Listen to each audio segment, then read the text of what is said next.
Hutchins. I thought today that I might share another magical story with you. So today I'm going to be reading Jack and the Beanstalk.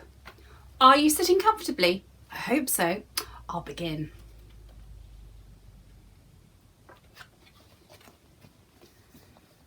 Jack and the Beanstalk.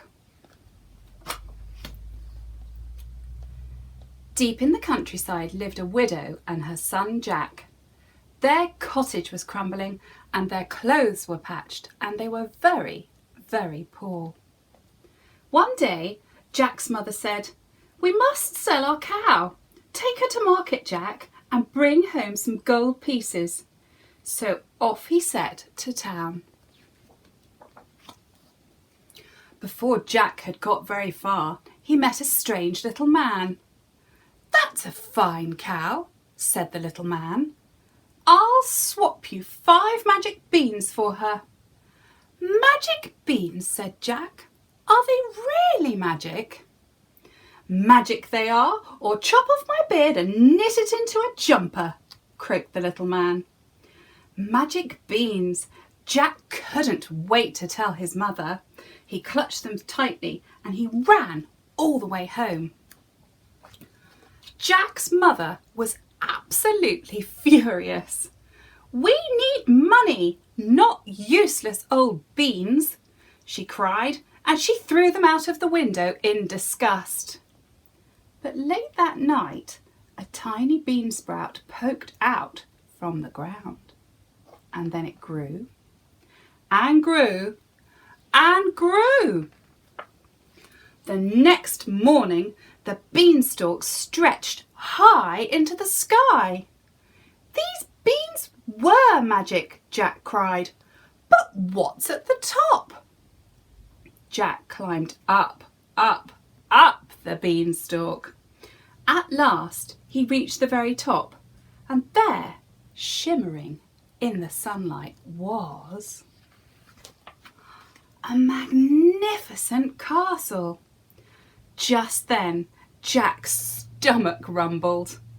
"I must find some breakfast," he thought, and he tapped on the castle door.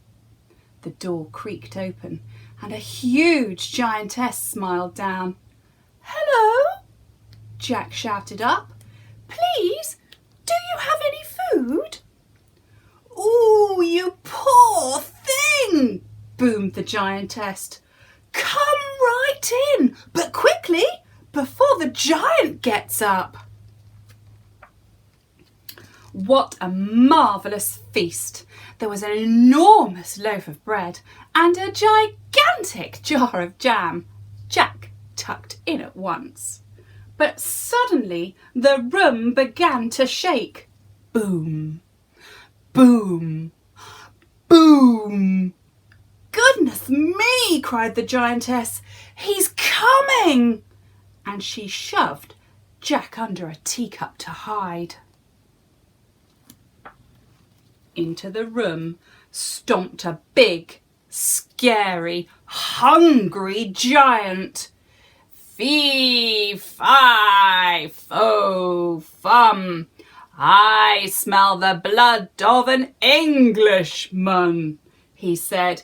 "Be he alive or be he dead, I'll grind his bones to make my bread." "Don't be silly, there's nobody here but us," the giantess scolded. "Now go and wash before breakfast." Jack trembled and shook. "I must leave now," he thought. He was halfway down the hall when he heard a "Wah!" It was a hen with bright golden feathers. "Help!" she clucked. "Set me free, and I'll lay golden eggs for you every morning." Jack scooped up the hen, but then he heard huge footsteps thundering after them. "Fee, fi, fo, fum," roared the giant. "I smell the blood of an Englishman, and there he is." Jack raced out of the door. He jumped. He slid down the beanstalk, down, down, down, all the way back to his cottage. "Mother! Quick! Bring the axe!" he shouted. Jack's mother swung the axe at the beanstalk. The whack! It shuddered and shook, and the giant came tumbling down. Fee, fi, fo, crash!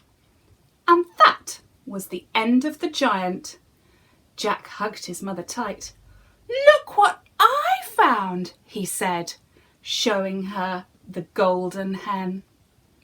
"Oh, Jack," said his mother, "I'm so glad you're safe. And you were right about those magic beans." So Jack and his mother and the golden hen all lived happily ever after. And with lots of golden eggs, they were never, ever poor again. Well, there's lots of magic beans on this page. I wonder what you would do if you found some magic beans.